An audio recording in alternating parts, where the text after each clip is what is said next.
8 years in the organization. How have you grown as a center from year to year, and what do you build on from last year to make you better this year, Nazem? Yeah, I mean, I think just both mentally and more so physically. I mean, I wasn't, I was probably 145 pounds soaking wet my first year pro, so I think physically, I've developed a little more, and just experience-wise, learning how to play the game and playing it the right way.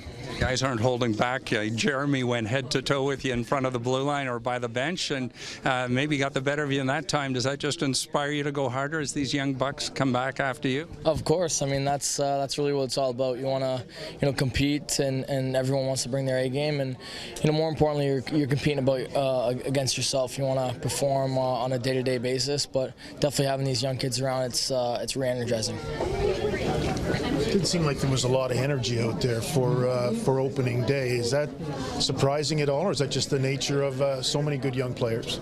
I thought there was a lot of energy. I mean, obviously with our group, we had a pretty tough practice beforehand and didn't waste any time. Just kind of walked over to the other rink and dropped the puck. So that was a little bit challenging, especially you're just kind of getting into the rhythm, getting out of that summer skate mode and getting back into the game shape. So it was a little bit difficult today, but I mean, like I said, as camp goes on, guys are going to become more energized and they're going to start feeling better.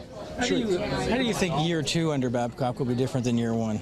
Just preparation-wise, expectation-wise. I think in the first year was a little bit difficult for some guys just because they didn't really know what to expect and role playing and things like that. But now it's crystal clear. Systematically everything's in place, and we're going to be doing the same things. So guys gotta have a good understanding about it. He's big on trust, right? He wants to trust what you're going to do out there. Certainly, he certainly is on trust, responsibility. I mean, he's going to give you his trust unless you do something to negatively persuade that. But Babs is an understanding guy. He's a trustworthy guy. You just got to go out there and earn it. What are your expectations from the season? I'm not talking about points, but I'm talking about what the team can do. I really think we could surprise a lot of teams. Just energy-wise, we're going to be a fast team. That's going to be our identity is a high pace, fast team, hard to play against in terms of off the rush and cycle-wise. So I think we got to stick to that identity. Guys obviously have to understand their roles, and I think I certainly think we're going to do well. Do you think the hockey world has a sense of how effective that style can be after seeing what Team North America did in the World Cup? I mean, I think they had a pretty good understanding of it before the World Cup, but I think that just solidified it even more. I mean, that's just how the game's evolving, trending in that direction. Just speed kills. I mean, that's really essentially what the NHL has turned into.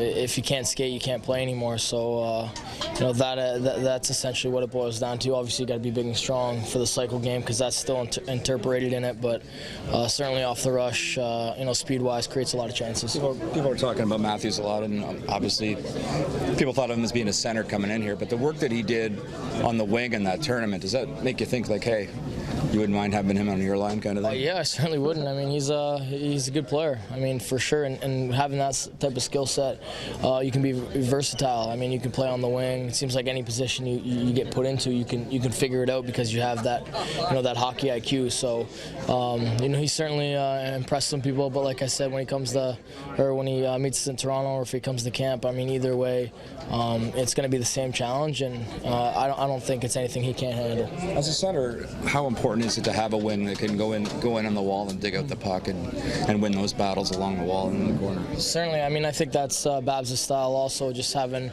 a guy in the middle that can distribute and having a goal scorer and a grinder to kind of get you and retrieve pucks back. I mean, that's essentially the game. If you don't play with the puck, you're not going to win games, and it's going to be super difficult to score, obviously. So the puck is a valuable thing, and that's why we stress turnovers and puck management. You can't give away the puck so easy because it's so hard to get back.